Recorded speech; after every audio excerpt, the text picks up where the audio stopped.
Kardom kado kawi panda pini video nang tumhat puthot ang wan pithu mate pachini ke IPSL silong ke klem dun habang pu ke hai kursing timu alangli BJP dun elu puke ajerding piglu semi non anta alangli BJP dun elu puke ratum chinela semi athak bang IPSL si arlo bang BJP akam lok se klem la si hola ama plus melang irana to BJP ma plus tiga charwak la semi jai kathar sta chinela apane athe IPSLC a party long kere nai pute kursing timung elo pena anatum alang le phan amen ki er lake riho pu la so riho ki do kop kana joksi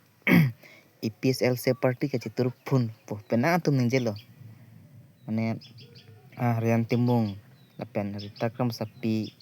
ang pare kongrong pi tumge arni was ninjelo semirar tum non chinela IPSLC party long ki claim dun ning pan ding nai ke kursing timung lo pusi nanta ningje bomla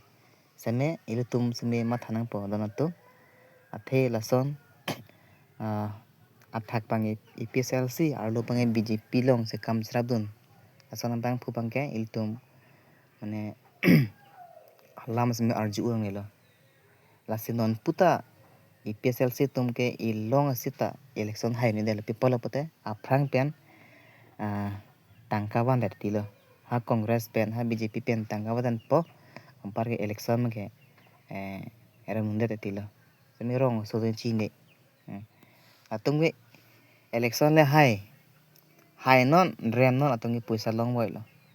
election seme tum hipila seme puisa tum long boilo people pote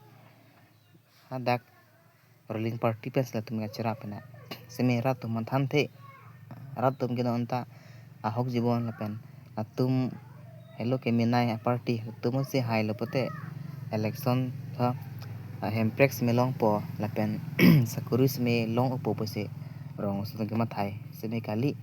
arloge sop bang ruling party men se bang tangkas me long wang selo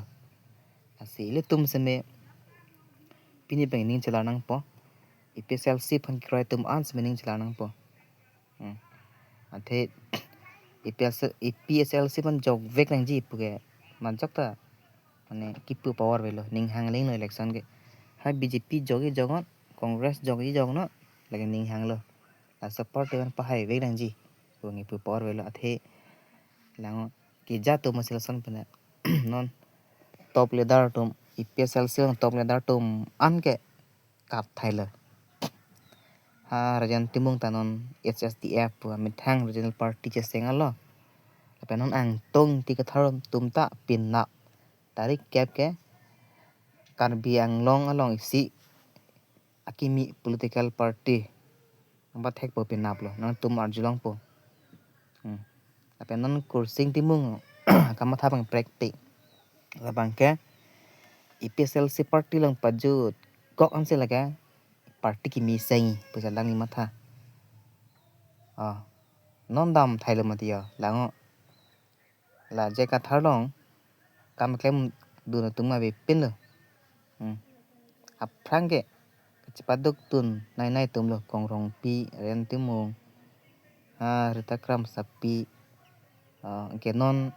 pinipinap ang bong sme arjudong lo bikrom hanse seme BJP dun po pasar lo ake kaddo kawe seme theklong prong lo social media lo la sile tum kamang hu dun je kamelo asi pini bengening chilanang po la support dipan jok nai bu bangai yok tanang pu por mane avelo ning hang ling jonang po athela tumda ning hang ling se klem the ning hang aning man thalet ling se klem po se itum rong sudum ta ning hang ling se bun jok nang po non la tum IPSLC tum mangai ha ham chor chat tum nong se me tang ka kerong thap la sandup pe ke BJP tum mangai bangel hai rong tha bangabe sima thaela pate memen lang phroi pate IPSLC la ke menai po me regional party pele hai seme kali ardo lo bang ruling party में से काम claims rapid pa se ning no viat la si pini pen ni le seme ning hanga leng se elections me jok po la support pan hi vote jok ji pang pelo ning hanga ling mo apor nang le lo pote ning hang ling jok po ante non ke le jening kan tu thayan ton seven ke kon selection lo la se ning hanga ling jonang po la pe non ni le dak poisar jang bi pon ang pe thelo pote kursing timung na tum arjulong lang ne BJP long pen tangka wan de kona lak ne ho asila sob proof jong sina tum nang ji pote pini pina bang bong na tum thek long po ni le tham thedat pusme bang social media long se paklang dak po ase non ne le just advertise mate isi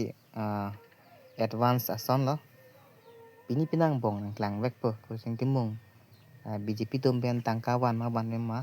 pini pinang bong klang vek po na sina tum chong ing non la pen ni lesme update dun wai po ko pen alam se